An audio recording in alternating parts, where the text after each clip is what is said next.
Hello everybody, Megan here with Diane from Falling in Love Again Vintage. And we are getting ready to start our first video in a series called Meet the Vendor.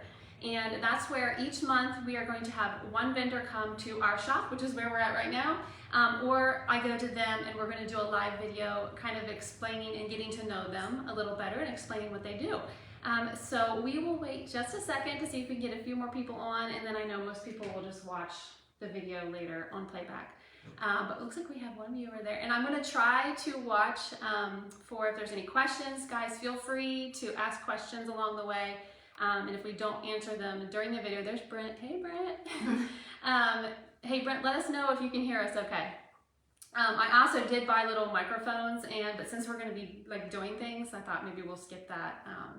So let me know if you can hear us okay. But yeah, we are in our shop. So John and I originally started with a woodworking business, and when we built our house, we built this kind of garage on for our shop. And I'm really glad that now we can use it for bringing our vendors in here. It's very nice. Okay, she said, oh, thank you.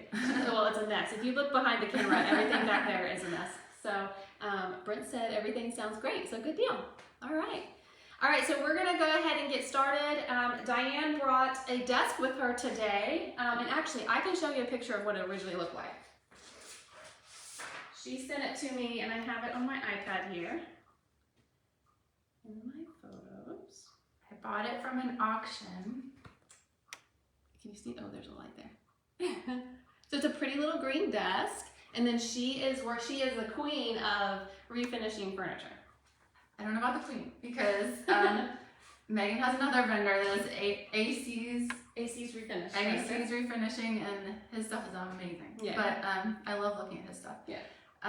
But this is just a hobby for me. I've kind of learned from Pinterest, YouTube videos. I follow 2 groups on Facebook about refinishing furniture, and there are people every level of like, this is my first piece to I've been doing this for years. And I've been doing this for years, but it's kind of trial and error for me. And that's kind of why I brought this piece.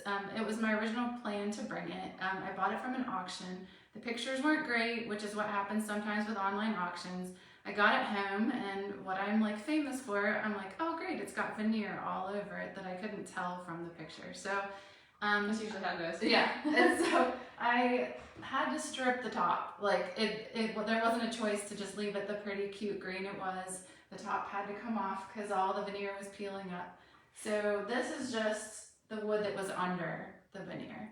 I didn't really do anything to it besides take the top off and sand it, which if you've ever tried to take veneer off of something, it's pretty much the most terrible thing ever. I've actually never done it, but I know you guys. Yeah. I avoid it if I can. I fight with it for hours. It's no fun, and I just yell at myself every time. But underneath though, this is that really pretty raw wood look that everybody's going for anyway, so it worked out perfect. And it's kind of got little like holes in it that were nail holes, and I'm trying. And I was gonna actually ask you, the listeners and viewers, what you thought I should do at this point, because that's partially why I brought it. I thought, oh, this will be easy. It'll look beautiful. I'll strip this side. It'll look perfect. I'll do this part on the video, and then over here will be how it originally looked. Well, I started stripping it. It did not want to strip at all. So this is how it looks at this point with stripping it once. And I had someone tell me they really liked the green, so I thought, well, maybe I could leave it with some of the green on it, just kind of partially stripped.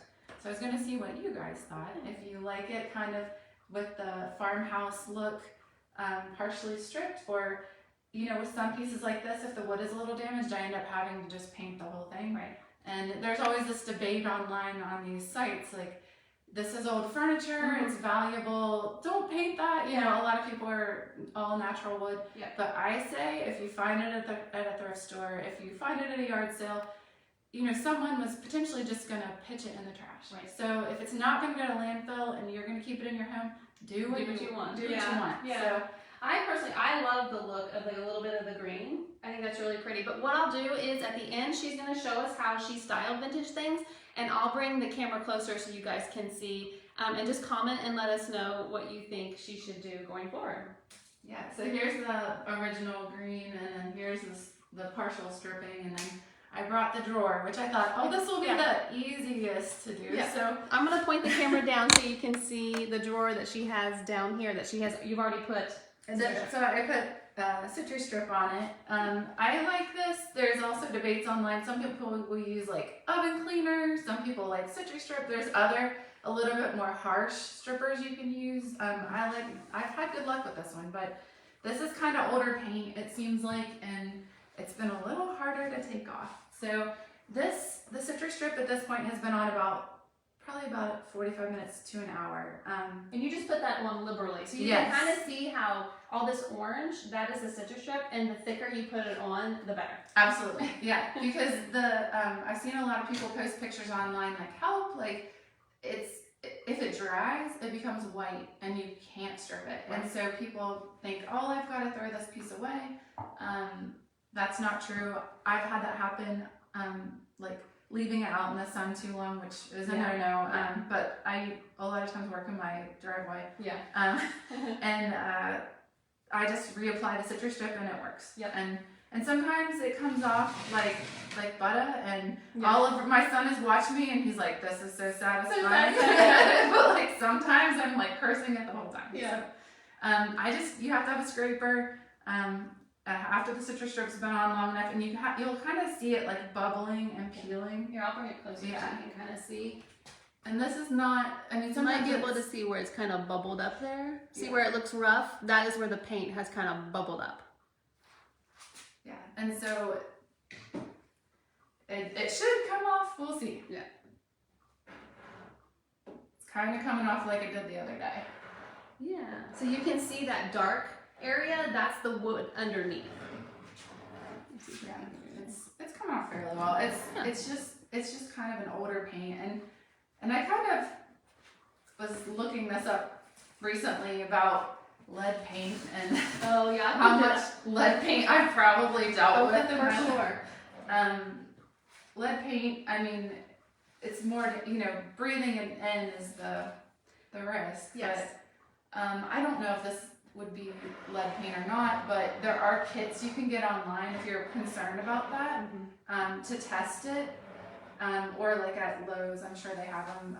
But a lot of times lead paint will have kind of an alligator look to it. Yeah. Like, and a lot of times it used to be used on homes, on toys, things like that. But this is coming off pretty well. A lot of the times it will be this green color because I recently refinished, or I was working on refinishing some doors that had like 4 layers of paint. And usually if there's a lot of layers of paint, and it's very, very old piece, it's likely that first layer could have lead. So they do have this little kit. It just looks like a little, almost like a cigarette butt.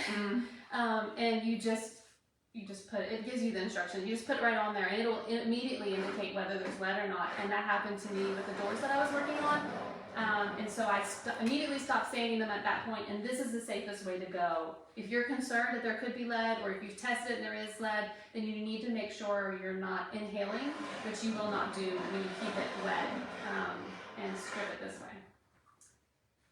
Yeah, so it came off, like, the rest of it kind of did, and I kind of like it. Yeah. I mean, it kind of looks like that. Yeah. You can see the wood underneath, but still see that pretty green. I love seeing all of you come to the market and kind of what your style is and like what the generational style is and the Parkersburg area, what everybody likes at the time. And I would consider this a little more farmhouse, but if you would come into my house, I would explain it as very eclectic. Yes, so I might have something like this with something mid-century modern with something like, I love industrial. Industrial, industrial too. Yeah, so I say, like, do what you want in your house. Like, absolutely. Just, if you like it, find a way to work it in. I'm big on working things in that are kind of different lines you can do it by color, kind of. Like, if it's all the same kind of color family, then it looks good together, even if it's like 50 years apart. Yeah. And actually, I get this a lot online. People, when I buy from online and things like that, people will talk about like antique versus vintage. And just so you guys know, like this is we're gonna learn something here. Yeah, well, pay attention. Yeah. It's supposedly antique if it's over 100 years old. Okay. And it's vintage it's a debate, but like 40 to 100. And so that's also up for debate online, but Yeah. that's the consensus I get when I look it up. Like, antique is over 100 years and vintage is, I am vintage. Yeah, I was gonna say, it's probably better safe just to say vintage. Yeah. If you don't know it's over 100 Yeah, years it's old, true, it yeah. may not be antiques. So yeah, I love that. I did not know that. Yeah, well, Yeah. I don't know. I read a lot about antiques and try to learn a lot, and Yeah.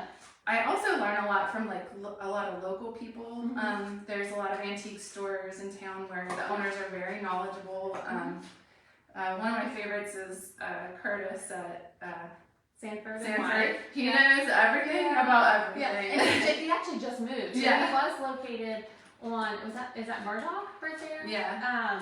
But he is actually in the process right now of moving downtown. Yeah. So I'm which is excited awesome. for that. Yeah, I can't wait to Closer see. to Yeah, right. Sorry. So you've got what kind of, so if you are interested in refinishing things, or if you've done this before, you probably know the different things you're going to need. Like she mentioned the scraper, you're going to need either paper towels or shop towels, or putting plastic underneath, because stripping like this does make a mess, but it's worth it and it's fun. And my driveway can attest to that. Right. Yeah. So Our shop floors are a mess too. So the next thing I'm going to use, and you don't have to, I think this is super easy. I think I found it online that someone suggested it. It's called Afterwash. Afterwash, yeah. And so the citrus tip kind of leaves this like residue. No matter how long you scrape, it's kind of going to leave a residue. Yeah. So this will kind of clean it up. This is very hard on your skin. Like you have to wear gloves. And even like I've used sort of like medical gloves. Okay. It will eat through those. Yes, And I've used like the cleaning gloves, Yeah. and it does Yeah. eat through those. That's why you may have noticed she doubled those up. Yeah, well, I couldn't get the second one on, but Oh if I was using this for a long time, I would have put the Yeah. second one on. Yeah. It's weird, even though after a while it'll eat through these, but like after a while, if you've been doing it, your hands start to feel weird. You can Cold. tell It's cold. it's cold. It's very Yes. cold. Yeah. It probably has a good bit of alcohol in it. I'm guessing, It like, does. rubbing alcohol. Yeah, but it's just you wouldn't want to do this without gloves. But it just kind of cleans it up and. It takes some of the residue of the paint, because the paint, when it's Yeah. wet, it kind of almost like you're reactivating it and smooths it back on. But then when you take this, it takes that little residue off. It'll get the last bit of paint and. And you can see, because like in some areas it's cloudy, but then when she wipes it with the afterwash, it kind of makes it a little bit less cloudy. So tell us, how long have you been doing this, or how did you get started in refinishing furniture? When I was young, like probably even in high school, I would just do weird little DIY projects and then just get really proud of myself, even though it was terrible. Right. And I think the first thing I did was I took some tile and like smashed it and glued it to a table, like for no reason. Yeah. But in college, I refinished this little box. But I'd gone into Gabe's or something. Yeah, And I yeah. refinished and I thought, maybe I can do this. Yeah. So it's just been a hobby, and I've been doing it probably since as a business. Yeah. Since Amelia was a baby, so maybe about 10 years. I would say. 10 years, Yeah. a long time. So she's been through a lot of trial and error. And she Yes. mentioned earlier that refinishing furniture is trial and error, but that is for sure. Like you could do this, have the same piece of furniture and do it the same way, and it'll come out different every time. So that's Yeah, kind of the absolutely. exciting part of it, because Yeah. you just never know how it's going to turn out. So. I normally go through this like self-loathing Yeah. process. Like I get it, I'm like, this is awesome, this is gonna be great. And then I start it, I'm like, oh, this is terrible. Why do I do this? And then I get it to the point where I'm like, Okay, I get it. It's very much a roller coaster of emotions. Yeah. You question your life choices. Yes, absolutely. Especially when you're sanding things. I'm always like, why did I choose to sand this? But I do like getting down to the original wood. Yeah, It and the other thing is it goes through cycles as far as what is popular, and I don't worry about what is popular, but I pay attention to it for sure, because when everyone comes to the market, I want to have products that everyone would like and that's kind of popular for them. But when I first started, everything was being painted. It was like shabby chic world. Everything was shabby chic. Everything in my house was white. And I have ended up stripping a lot of the things I painted at this point. Right. So, and that's the other thing. I mean, a lot of people online are like, don't paint the furniture, but it can be stripped. It can be, it can be refinished. Yeah, for sure. Well, we can stand up here, and I'm actually going to move the camera back up, and then she can show you kind of up That's close. kind of where it is right now. So you guys can let me know what you think. If you would, and I'm gonna get some cute little knobs on it, different than the originals. Yeah. And so if you wanted to get rid of the green altogether, the next thing you would do is you would probably let this dry overnight and then sand it. Yeah, I could sand it or strip it again, like either way. And I probably would. I'm not sure what I would do at this point, but yeah. I just got some on my. Sorry. I'm used to it. I've refinished a whole lot of furniture. So this is where she is now. But we'll see.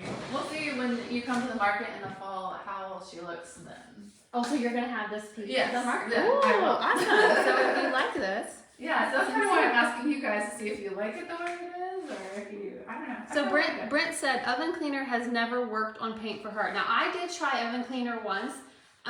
It was on stain and it did work really well to get that stain and that varnish, because usually older pieces have that kind of thicker, shiny varnish on it.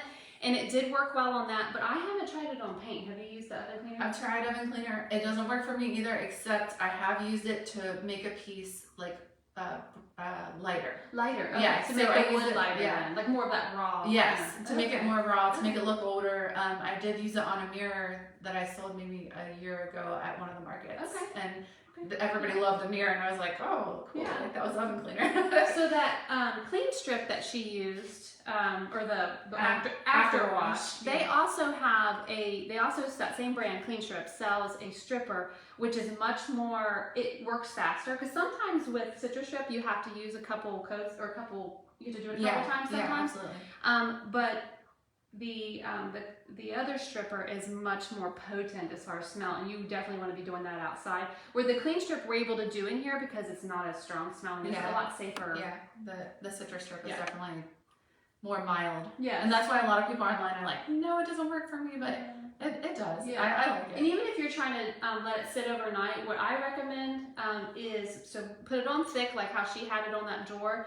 But if you're going to leave it overnight, you do not want it to dry, because it does its best work when it's wet. So I actually cover it in saran wrap, and that keeps that moisture in there, and it doesn't dry out. And then that way I can just get up in the morning and kind of work on it. Yeah. So yeah, if you leave it on there a long time, then that works. Yeah, if this had been on longer, more paint would have come off. And,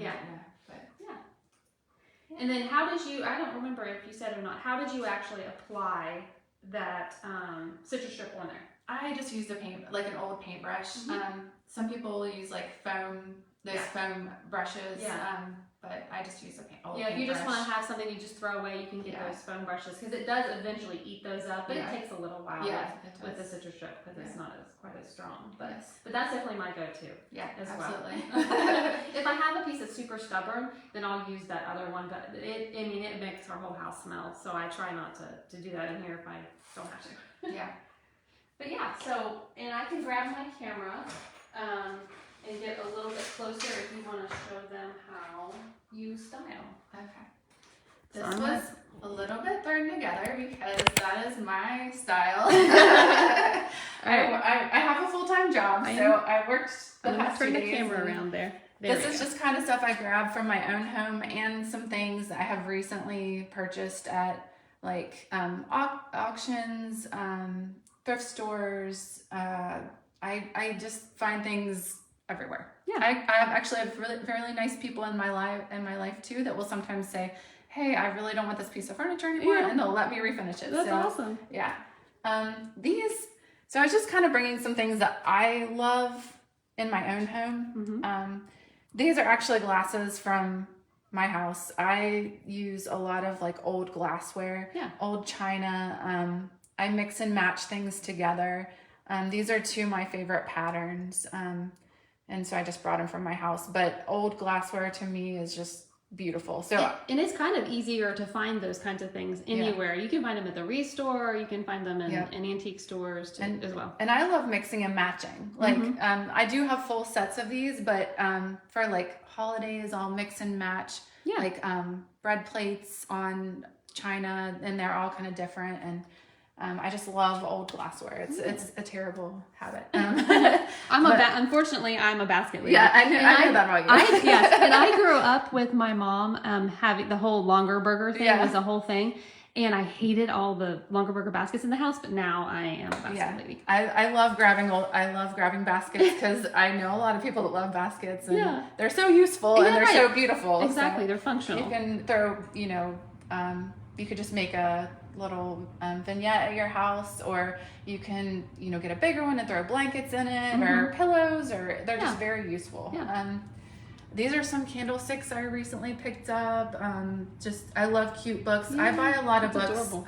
Like I'll use this one. I actually bought it for myself, but I'll buy kind of like bunny books for Easter and put them out, or like I'll buy old vintage Christmas books and put them out at Christmas. And I just love old books. I have one that is a Christmas book, and you could just tell that this might be, it was so old, and it was just like, this is probably the only thing these kids got for Christmas. Right. And they just read it till it almost fell apart. I just love it. I love that you appreciate the story behind everything. Because some people might see that and be like, oh, that's a vintage book, but not really think about the fact that was some kid's treasured book one year. Absolutely. Super cool. And it's hard to decorate for seasonal sometimes because it can get really cheesy. Yeah. But with these kinds of things, you just stick it out, and, put it on a shelf. And the colors are always so beautiful and rich in older things. I don't know why. I love older. And it's just like instant character. Absolutely. Yeah.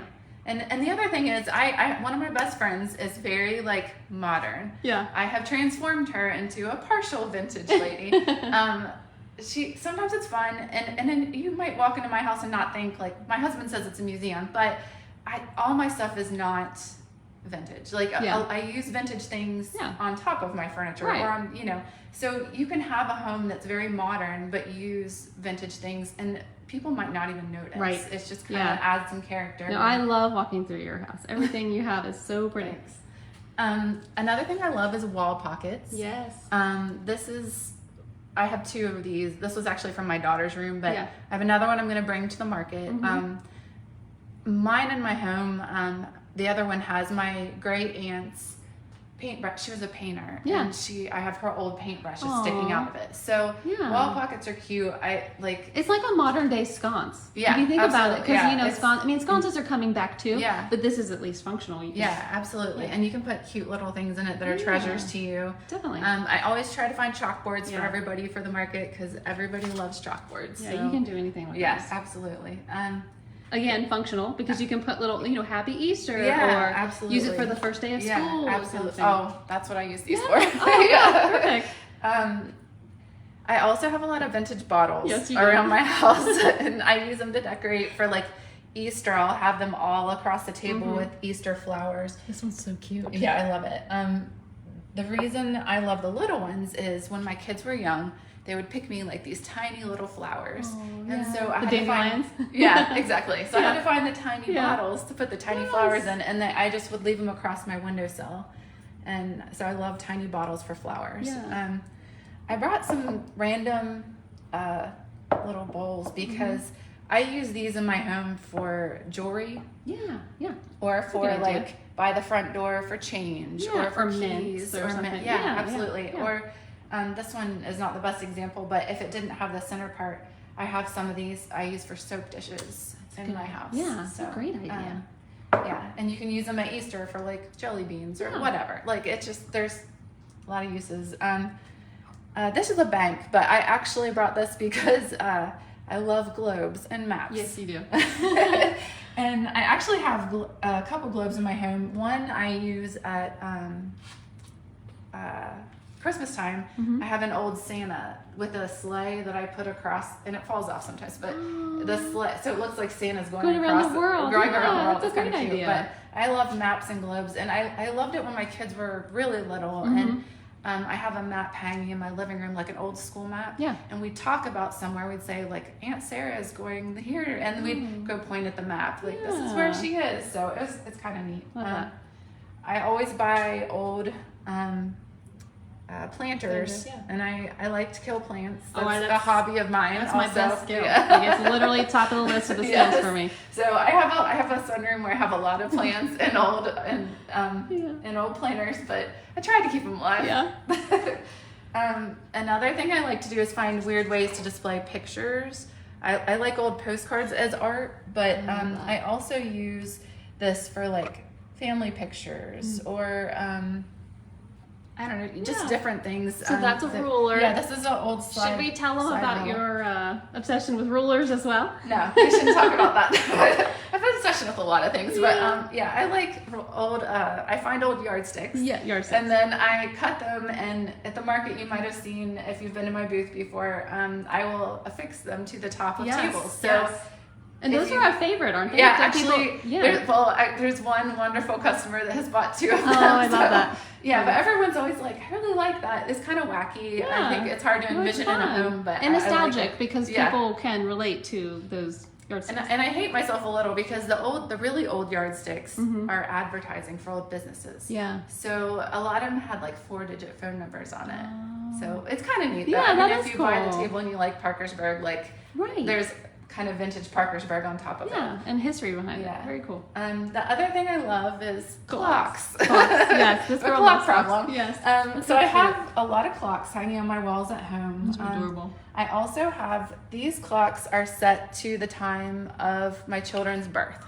Oh, I remember. So, Yeah, that's so awesome. I love clocks to the point where I will buy broken clocks. Yeah. And I really only have 3 broken clocks, but I set them on my mantle the time of my kid's birth and the time of my wedding. Yeah. So Love that. if you like old clocks and you're not sure what to do with them, you could set it to an important time in your life. Yeah, that's a perfect idea. I also have like old cuckoo clocks on my walls and old clocks, and when we first put them up, we were like, oh cool, we wound them, and Yeah. it was a really it took up some time to like, you have to pull the cuckoo clock and everything. Yeah.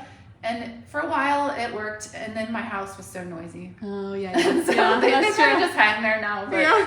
it's a commitment because Yeah. there's like 8-day winding clocks. Right. But then you'd sit there in the quiet, and all you would hear was ticking, Oh, and it would start to drive you crazy. Yeah, that would So, drive me. yeah. That would definitely drive me crazy. The other thing I really love, and I always grab, Mhm. maps and art. I think this is actually, I don't know, maybe a print. I haven't really looked at it very closely, but it says it's the pride of Kentucky. But I love old frames Or hand-painted. hand-painted art. Yeah. Right now, that's not a paint by number, but paint by numbers can be Yeah. absolutely beautiful. Yeah. I've seen a lot of people put them as a grouping on a wall. Mhm. The colors are beautiful. Yeah. So a lot of people collect paint by numbers, and those are really popular right now. But I love, if I find old art, so many people use that as a hobby, like Yeah. 40, 50 years ago. Yeah. Some people still do, Absolutely. but it was just so prevalent back then. And I try to grab hand-painted art whenever I can. And it's a good way to add like a little pop of color. Like if Yeah. you've got just a small spot to hang something, like, in a bathroom or something like that, where it's just a small wall, it's a really good way to add a pop of color. And you can find these all over the place. Some of them get to be pretty pricey. Yeah. Didn't you get that one for $5? Was that the one you got at Springfield or no? The map? I can't remember. Yeah, actually, I was like, where did I get that one? Springfield. Yeah. So we went to Springfield. Was it last month or the Yeah. month before? And she found that there. She got it for $5. Yeah, I was really excited. Yeah, and actually that brings me to another thing. Yeah. So when you go into antique booth, Mhm. the pricing is kind of always kind of a topic of discussion. I'm gonna put the phone back over. Okay. I try to price my items as far as like what I spent, but you have to think also, kind of what it's worth on the market. It's always kind of worth what someone will pay. That's what they say. Yeah. But when I price things, I really want you to go home with it. So Yeah. I do my best to price it Yep. how I would want to buy it. Right. But we also, when you buy things from an antique dealer, you have to take into account their time, all the gas money, the travel. A lot of times you have to clean it up too. Yeah. And strip And it, absolutely yeah. the cleaning, Yeah. the Yeah. staging, it's very time consuming. Mhm. That's why I really only do 2 markets a year. I try to post online, Yeah. which I'm terrible at. Well, you have a full-time job too. Yeah, so full-time job, kids, all their activities. But it is a creative outlet for me. But Yeah. when you go into, just be aware when you go into an antique dealer spot, a lot of people will sometimes say, oh, it kind of looks like a yard sale, but it's a conglomeration of a million auctions and yard sales that everyone, Absolutely. collected, and it really does, it is time consuming. Yeah. And you're paying partially for their time. Their time, yeah, of curating it for you. Yeah, Yeah. absolutely. Awesome. So, okay, so we talked a little bit about how you got started. And you know what? I don't know if anybody even knows this, but we actually, before we really knew each other, we shared a booth at, well, it's called Nostalgia back then. Yeah. And we didn't even really know each other. Yeah. I knew her sister. I grew up with her sister, Sarah. But we shared a booth together, like when I first got started, and was that when you first got started? Yeah. Well? It was. I've been in one other antique store before that, for a short period of Yeah. time, and then we did a booth together. Our stuff worked well together. We put in some handmade things, and of course she had some refinished things and other really cool things that she had found. And every time I would go in to restock our booth, I'd be like, I would be buying her stuff because I liked her stuff. So she was collecting for me at that time. I don't think she. No, I would definitely find. I remember it haunts me that you have this Titanic book that I loved, like she had really cool stuff, and it did work well together. We realized that it was very time consuming. Yes. More than we thought to do an antique booth. It definitely was. Maybe someday when our kids are older, we could do that again. Absolutely. That was fun. That was a lot of fun. Yeah. So tell us where the name for your business came from. Well, my husband and I have been together since high school, and he is a big part of my business because I appreciate him so much, and it drives me crazy sometimes, but he shares this garage space with me. Yes. He helps me carry the furniture, and he is very handy. So a lot of the things that need a little bit heavier fixing, he has a hand in that for sure. So my name is Falling in Love Again Vintage, and that's actually, Falling in Love Again is an Eagle Eye Cherry song from when we were in high school, and he actually played that song for me the first time we went on a date together. That's where the name comes from. And he's a musician. Yeah, he has a band. So yeah, very cool. Okay, I'm gonna grab my questions here so I don't forget. Okay, I don't know if you have an answer to this or not, but if you had a theme song for your, well, that's what you would have, right? Yeah, Falling in Love Again Vintage, because it works because you're falling in love again with the vintage items. With things from the past. Awesome. Yeah. Very cool. Okay, so what do you love about being a small business owner? One thing that you can think of off the top of your head. Creative outlet, for sure. For sure. Yeah, because especially when you have a full-time job, you kind of feel like you're in that kind of zone. It's nice to absolutely to get away from that, and that's your way to kind of get away from it. And my job is like in the medical field, so it's very serious all day. And okay, so one challenge of running a small business, because there could be about 100. Yep, time for me. Time. Yeah, so you just kind of have to work it in when you can. Yeah, I've had to learn that. And especially, one thing that no one told me, I thought that things would get easier as the kids got older, but actually it's harder because there's less time. You actually have more time when you're younger. Absolutely. Because they would nap or whatever, you'd have a little bit of time, or they would be happy playing with something, but now they've got sports and activities and PTA and everything. So and last year was probably my hardest year when they were in two different schools. It kind of burnt me out a little bit, but and I considered taking a year off, and then I look at her pictures from the market, and then every year I'm like, I'm gonna miss it so much. So I love it so much. I thought we were gonna, because you were with us from the first year, right? Yeah. 2019. Yeah. And she thought, I think I'm not gonna be able to. I'm gonna need to take some time off. I'm like, well, I totally understand. But then when she contacted me, she wanted to back in. I'm like, yes. I'm so glad she's coming back. Okay, so name one achievement that you are proud of in your business. Honestly, just seeing people being happy walking away with the items. Yeah. Really, that's the best. Just, I don't know that I've really had like a huge business achievement. It's just fun for me, but when I see someone grab something, and they'll come back to me the next year and say, I did this with it, or they keep, the people that I have that keep coming back is really my achievement. And I know that they're looking for you, because I've had people say, is Falling in Love with Vintage going? I'm like, she's amazing. Yeah, they're always looking for you. And because I think people love how you're able to style things, because I think that's probably the hardest thing. And if you're someone who wants to get into buying vintage things and adding vintage things to your home, let us know if this is how you can relate. It is kind of hard sometimes to see what you could do with that thing. Like, you see something that you like, oh, that's so cool, or it brings back a memory, but you don't know how to style it. This is your girl. Message her, because she definitely knows how to style things. So just keep that in mind if you have any questions about that. And then, okay, so name a favorite thing that you have either made or that you have consistently that people are always looking for or go for. People always love mirrors and chalkboards. Probably those are two big things. If I see it, I grab. If it's a cool mirror or like a chalkboard, I grab it, because you know, I have a chalkboard hanging in my kids' playroom, and they would play for hours, like teacher, and it's neat. And I remember your book letters. People and a lot of times, and we haven't talked about this yet, like you'll look and see something on anthropology, and then she tries to find a way to recreate that, because we all know anthropology is very expensive.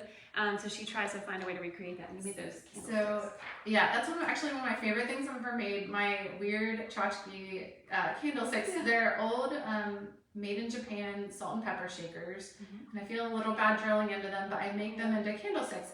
Anthropology was selling them to the tune of $425 a candlestick. Yikes. And I thought, I can do that. So I made a bunch, and I really love them. I've got pictures of them on my page. I think I have one left. I'm kind of sold out. And I really kind of promised it to a certain business owner in Marietta. When I make more, she may not love it. You get rid of that. Yeah, so they're very time consuming to make. They're so cool. But they take a lot of time, because I have to use a diamond bit drill to drill through them, because they're ceramics, and then gluing them all together. I have to put a metal rod. It's a long process, and then finding all the pieces. Yeah. So it's fun, but they're unique, because you can't, like we said, you can't just go into Walmart or some other kind of store like that and buy something like that. Like, she has actually pieced that all together herself, and so I love that. I remember that. I remember when you made this, I was like, those are so cool. Yeah, I love them. You haven't seen them anywhere. Yeah, I need to start making them again, but time. Oh, for sure. Yeah. Okay, so we're going to talk a little bit about the market. So what is your favorite thing? I feel bad asking this question, but what is your favorite thing about the vintage market? I could think of a million things. This is why I keep coming back. The people. No, for sure. The way you style it, for sure. I love the photographers you have that come in. That's really fun to kind of get a sampling. I don't get to walk around, which is the saddest part for me, actually, of the market. Yeah. I try really hard to walk around if I can, but I really don't get to. I love to shop at all the other vendors, because they're so talented. And I end up looking at pictures afterwards. I think AC's Furniture, he had something. I messaged him after the market. I'm like, do you still have this? He's like, it's gone. I was like, great. Okay. Yeah. But I love the food too. Oh yeah, the food. I love the food. It was kind of embarrassing, because I don't get time to eat very much, and my husband force feeds me, and he was literally shoving donuts in my mouth at the last market. Drifter's donuts. Yeah, people were probably like, oh, and I love the pretzels too in the morning. Oh yeah. They actually won't be able to make it in this fall. Okay. They should be back in the spring though. But yeah, donuts will be back, so we're excited about that. Okay, so what do you do to, you've already said you don't have a lot of time, but what do you do to prepare for, and not just our event, but if you were at other events? Oh gosh, I'm really bad with probably time management. That's she got here. Look, can I say? Yes. She got here 10 minutes before 10, so she was stressing me out. I know. I was like, I am so sorry. This is just me. It's terrible. I've read that. I read it. That's because I'm an optimist. My husband would be absolutely rolling his eyes right now, but it's because I think I have more time to do things, and that happens with the market too. So. Yeah. My neighbors are walking their dogs past me as I'm preparing for the market, just laughing at me, because they're like, oh, getting ready for market, huh? The week before I'm still finishing everything. But refinishing the furniture really takes up the most of my time. So and space too. And so until I have that done, I don't feel like I can move on to other things, which is really a struggle I need to get through. Well, it makes sense to me, because you got to know where those big pieces will go in your space, and then everything else can fill in from there. So no, I get that, and I can understand the procrastination thing though, because I do my best work in the 11th hour. That's for sure. I'm the same way. And I'm bad, because I collect all summer. That's when you go to the sales and everything, and everyone's like, why don't you get it done before the market? But the summer is when I can spend time with my kids and my husband, and they're off school, and I just can't give up that time with them. So I kind of really dig in when they go back to school. And so I have that time before the market. That's the same way for me. Things are a little bit harder with the business during the summer. But so I'm glad I get to do this today with you, because I feel like I'm still doing something. Okay, when you get a chance to shop, and not just our market, but Springfield and other events that you go to, what is your go-to? What are you looking for? Or what are you looking for when you're there? Unique stuff. I love things that I don't see very often. I've got white whales that I look for. We found one at the Springfield, and I kept taking pictures of it and walking back to it.